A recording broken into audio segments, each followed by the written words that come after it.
प्रभु यीशु मसीह के मधुर और मीठे नाम से आप सभी को जय मसीह की। आज परमेश्वर के वचन में आप सभी का स्वागत है। परमेश्वर पिता आज अपने वचनों के द्वारा आप सभी के जीवन को बहुत आयत से आशीष को दे। क्यों हम कमी और घटियों में जीते हैं, कमी और घटी का क्या कारण है, आज हम परमेश्वर के वचन से इस बात को सीखेंगे। और अगर हम कमी और घटी की बात करते हैं तो सिर्फ धन की नहीं है, और बहुत सारी चीजों की कमी और घटियों से हम होकर गुजरते हैं। हो सकता है हम प्रेम की घटी से होकर गुजरे, हो सकता है हम धन की घटी से होकर गुजरे, हो सकता है हम बुद्धि की घटी से होकर के गुजर रहे हैं। और परमेश्वर पिता आज अपने वचन के द्वारा हमें इन्हीं बातों को बताना चाहता है। जब हम प्रकाशित वाक्य और उसके जब हम लोग 3रा अध्याय को पढ़ते हैं तो इस प्रकार से हमें परमेश्वर का वचन कहता है, तू कहता है मैं धनी हो गया और धनवान हो गया, मुझे किसी वस्तु की घटी नहीं। यह ना जानता है कि तू अभागा, तुच्छ और कंगाल और अंधा और नंगा है। यानी परमेश्वर का वचन हमें स्पष्टता से बताता है केवल धन की घटी नहीं है, परंतु हमारे आत्मिक जीवन में परमेश्वर की उपस्थिति से दूर जाना एक सबसे बड़ी घटी है। मेरे प्रियो, आज परमेश्वर अपने वचन के द्वारा हमें बताना चाहता हर एक घटी और कमी को प्रभु यीशु मसीह के द्वारा ही हमारे जीवन में पूरा किया जा सकता है। और जब हम फिलिप्पी और जब हम लोग उसके 4थे अध्याय और उसके 19 को पढ़ते हैं तो इस प्रकार से लिखा है, मेरा परमेश्वर भी अपने उस धन के अनुसार जो महिमा सहित मसीह यीशु में है तुम्हारी हर एक घटी को पूरा करेगा। यहाँ हर एक घटी के बारे में बताया जा रहा है, यानी चाहे आपके जीवन में कोई भी घटी क्यों ना हो, चाहे वो आत्मिक जीवन का हो, चाहे वो शारीरिक जीवन का हो, चाहे वो प्रेम की घटी हो, चाहे आपके जीवन में बुद्धिमत्ता की घटी हो, चाहे जिस भी बात की घटी हो, वो मसीह यीशु महिमा के धन के अनुसार हमारी हर एक घटी को क्या करेगा, पूरा करेगा। आज परमेश्वर पिता इन वचनों के द्वारा में कुछ बातों को बताना चाहता है। जब हम नीति वचन उसके 31 अध्याय को जब हम पढ़ते हैं तब वहां एक बुद्धिमान स्त्री के बारे में इस प्रकार से बताया गया, एक आदर्श पत्नी के बारे में बताया गया। आप कहेंगे जब हम बुद्धि की बात कर रहे हैं तो हम एक आदर्श पत्नी के बारे में हम क्यों सीखें। मैं आपको कुछ बातों को बताना चाहती हूँ। जब हम इसके 10वें पद से जब हम पढ़ेंगे तो यहाँ कुछ बातों को हमारे लिए रखा गया है। या इस प्रकार से लिखा है, भली पत्नी कौन पा सकता है, क्योंकि उसका मूल्य मूंगों से भी बहुत अधिक है। उसके पति के मन में उसके प्रति विश्वास है और उसे लाभ की घटी नहीं होगी। यानी कि अगर एक परिवार में घटी और कमी है, आर्थिक तंगियां हैं, तो इसके पीछे कुछ न कुछ कारण है। मेरे प्रियो, क्या कारण है आज हम परमेश्वर के वचन से सीखेंगे। कई बार पति और पत्नी के बीच में लड़ाई और झगड़े हो रहे, प्रेम की घटी है, परिवार में शांति की घटी है, एकता की घटी है। क्या कारण है? कारण ये है कि यहाँ लिखा है कि उसके पति में के मन में उसके प्रति विश्वास होना है। अगर पति अपने पत्नी के विश्वास को नहीं जीत पा रहा है, पत्नी अपने पति के विश्वास को नहीं जीत पा रही है, तो हर प्रकार के घटी और कमी को अपने परिवार में देखेंगे। इसलिए परमेश्वर का वचन आज हमें इन वचनों के द्वारा में बताना चाहता है कि एक स्त्री को क्या करना है, परमेश्वर का भय मानते हुए चलना है। क्योंकि अगर एक स्त्री ईश्वर के डर भय में अपने जीवन को जिएगी, परमेश्वर की आज्ञाकारिता में अपने जीवन को जिएगी, तब तो पति अपनी पत्नी को मन से उसके ऊपर विश्वास करेगा। और जब वो इस प्रकार से अपनी पत्नी के ऊपर विश्वास करेगा तब वो अच्छी रीति से काम कर पाएगा, उसका ध्यान अपने काम पर लगेगा। नहीं तो अगर उसकी पत्नी गलत कार्यों में है, गलत मित्रता में है, गलत संगति में है, और ऐसे ही पत्नी के जीवन में भी होता, अगर उसका पति व्यर्थ बातों में अपने जीवन को जी रहा है, तब पत्नी भी अपने परिवार का उचित देखभाल नहीं कर सकती। उसका पूरा ध्यान पति कहाँ जा रहा है, पति क्या कर रहा है, कहीं शराब पी कर तो नहीं आ रहा, ऐसे उसका ध्यान रहेगा तो अपने बच्चों की अच्छी परवरिश को कभी भी नहीं कर पाएगी। वो अपने बच्चों को अच्छी रीति से उनकी देखभाल नहीं कर पाएगी।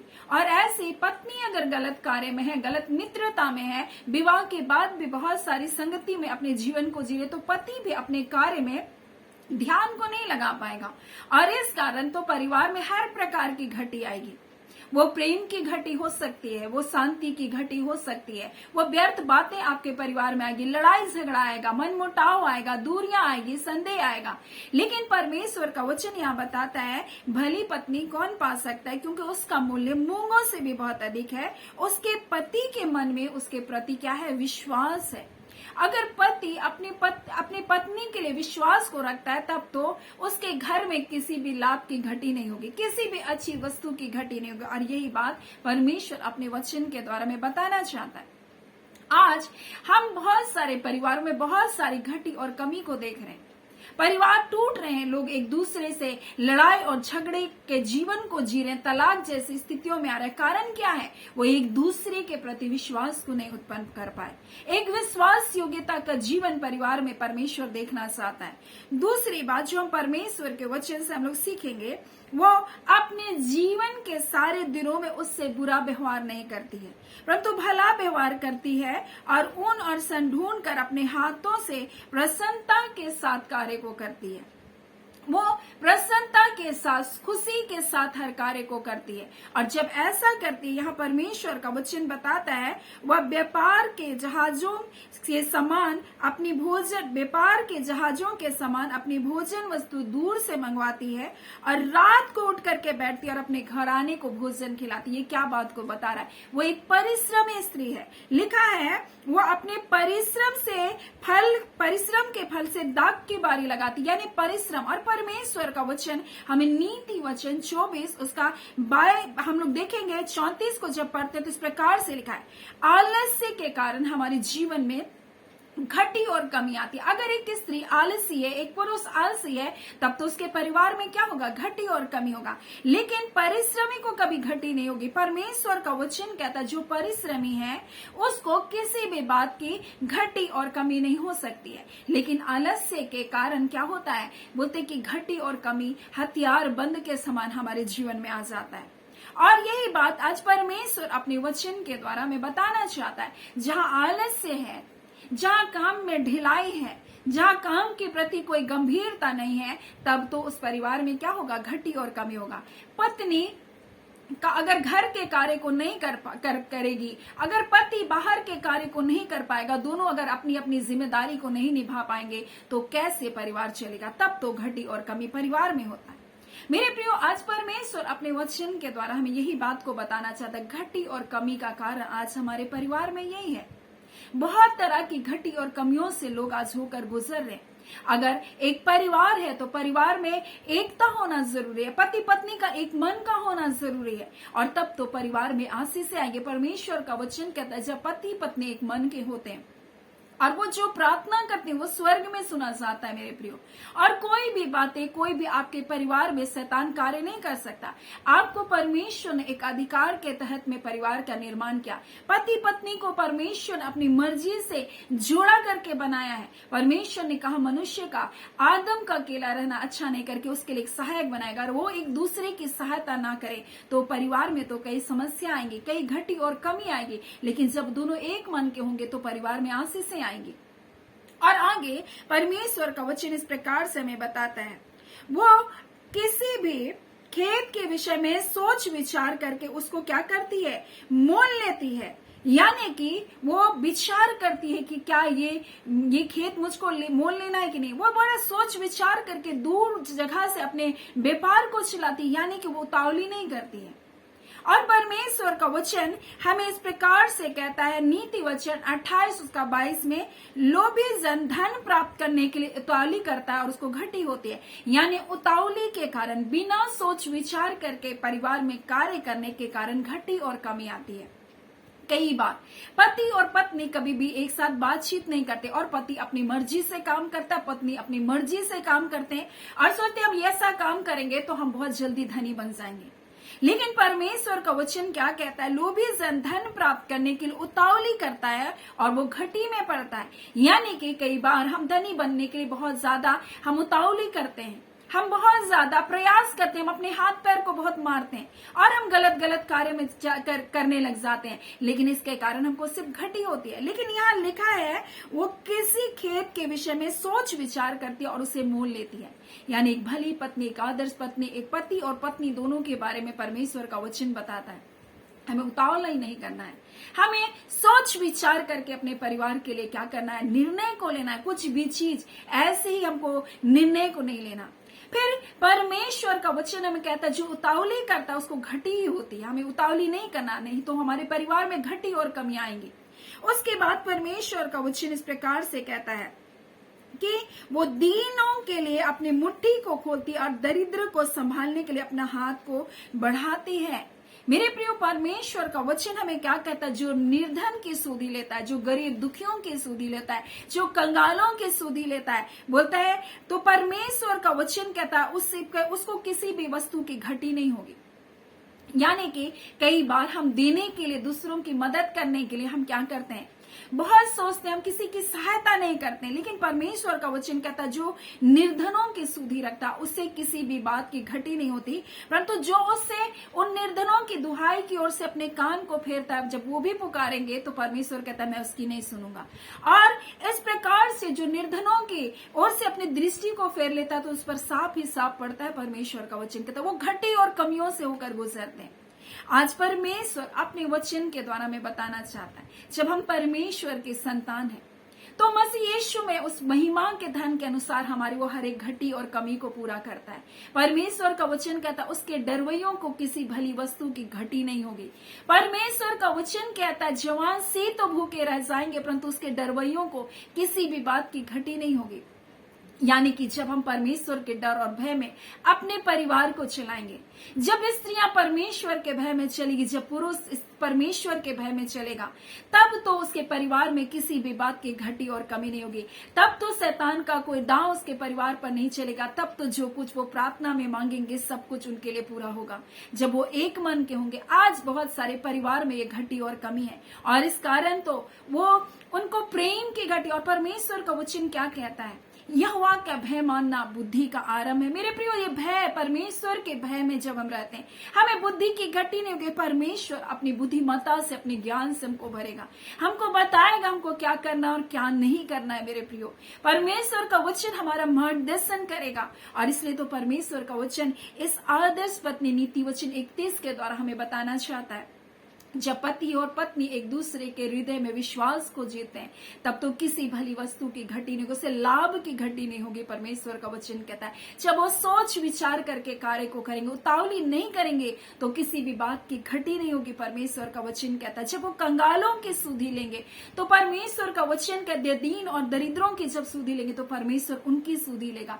जो यहोवा के डरवैये हैं मेरे प्रियो, उनको किसी भी बात की घटी और कमी नहीं होगी। परिश्रमी को कभी भी किसी भी बात की घटी नहीं होती, लेकिन आलस्य के कारण परमेश्वर का वचन कहता है घर क्या होता है, छत टपकती है। परमेश्वर का वचन कहता है आलस्य के कारण कमी और घटियां आती है हमारे जीवन में। हमें परिश्रमी बनने के बारे में, हमें सोच विचार करके कार्य करने के बारे में परमेश्वर का वचन आज बता रहा है। मेरे प्रियो, एक कंगाल विधवा जब परमेश्वर के मंदिर में गए, उसने अपने घटी में से जो कुछ, सबसे घटी में से उसने अपने जीविका का सब कुछ दे दिया।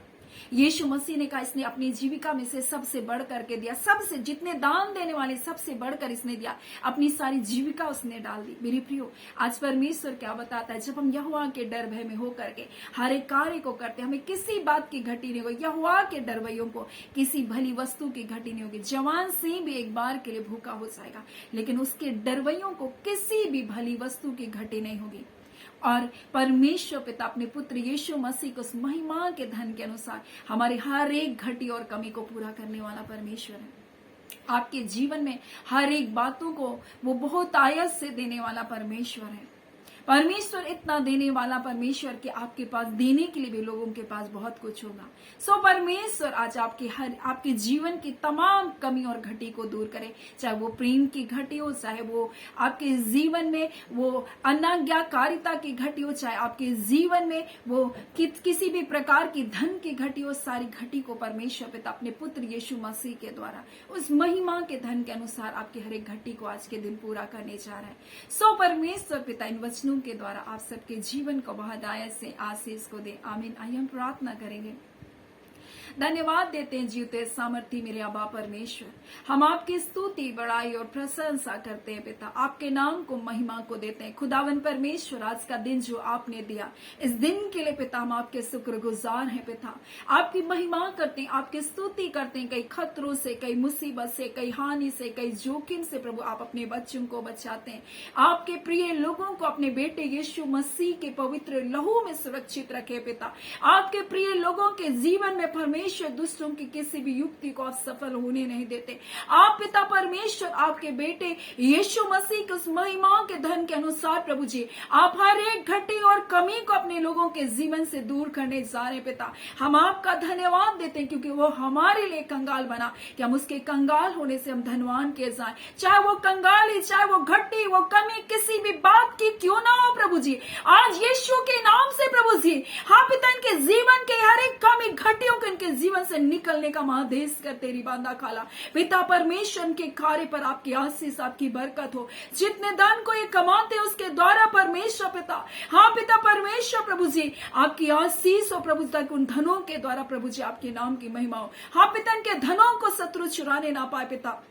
हाँ पिता इनके खत्ते भरे पूरे रहे पिता। ऐ खुदावन परमेश्वर पिता, आज हम प्रार्थना करते हैं पिता परमेश्वर, जितने लोग परमेश्वर स्टूडेंट्स परमेश्वर बच्चे प्रभु जी शिक्षा प्राप्त करने वाले बच्चे बुद्धि की मांग करते हैं खुदा, आपने वादा किया परमेश्वर, आपने कहा जिसे बुद्धि की घटियों मुझसे मांगे और मैं बिना उल्हाना के उसे दूंगा। आज खुदावन परमेश्वर अपनी बुद्धिमत्ता से अपने लोगों को भर दीजिए, अपने ज्ञान से भर दीजिए, इनकी आत्मिक आंखें खुल जाए परमेश्वर, और जो कार्य इनको करना है परमेश्वर उन कार्य को करने के लिए पवित्र आत्मा आप अगुवाई कीजिए, आप सहायता कीजिए परमेश्वर पिता।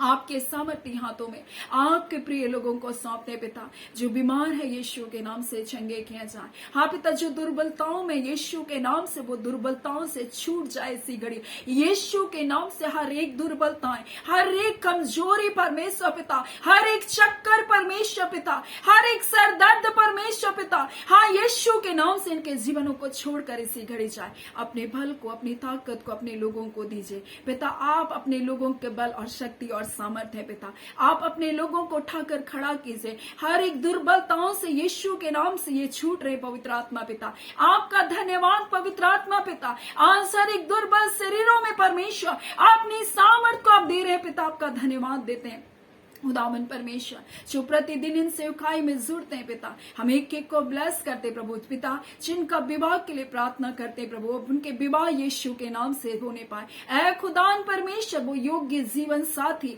यीशु के नाम तक, यीशु के नाम से इनके घरों तक पहुंचने पाए खुदावन रिबांदा खाला। हम प्रार्थना करते हैं पिता इस घड़ी पिता परमेश्वर प्रभु जी हाँ पिता, जो छोटे छोटे बच्चे अगर रोज ज्वार से पीड़ित है पिता, और पिता इस प्रकार से उसकी माता कहती है प्रभु जी ये ज्वार उतरने का नाम नहीं ले रहा, ऐ खुदान यीशु के नाम से प्रभु जी वो ज्वार इसी घड़ी यीशु के नाम से उतरने पाए। ऐ खुदावन हड्डियों के हर एक रोग प्रभु जी इसी घड़ी यीशु के नाम से जाता रहे प्रभु। हाँ पिता, ये ज्वार जो परमेश्वर पिता हाँ पिता बहुत दिनों से है प्रभु जी, और पिता इलाज के बावजूद भी ये ज्वार नहीं उतरा, आज यीशु के नाम से हम आदेश करते इनके जीवनों को छोड़कर तुम जाओ रिबांदा खाला प्रभु। आप हमारे कोड़े की मार को सहे प्रभु, आज यीशु आपके कोड़े खाने से चंगे कर दिए गए प्रभु। हर प्रकार के अंधकार के कार्य को, हर प्रकार के दुष्टता की सारी युक्ति और शक्तियों को हम यीशु नासरी के नाम से प्रभु जी इनके घरों से निकलने का आदेश करते रिबांदा खाला। हम आपका धन्यवाद देते हैं पवित्र आत्मा पिता, छुटकारे को देने के लिए पिता, चंगाइयों को देने के लिए, आशीषों को देने के लिए, अपनी भलाई से तृप्त करने के लिए पिता धन्यवाद। धन्यवाद के साथ पिता प्रार्थना हम यीशु के नाम से मांगते हैं, दया सुने अनुग्रह से ग्रहण कर लीजिएगा, आमीन। परमेश्वर पिता आप सभी को बहुत आयत से आशीष को दे, आमीन।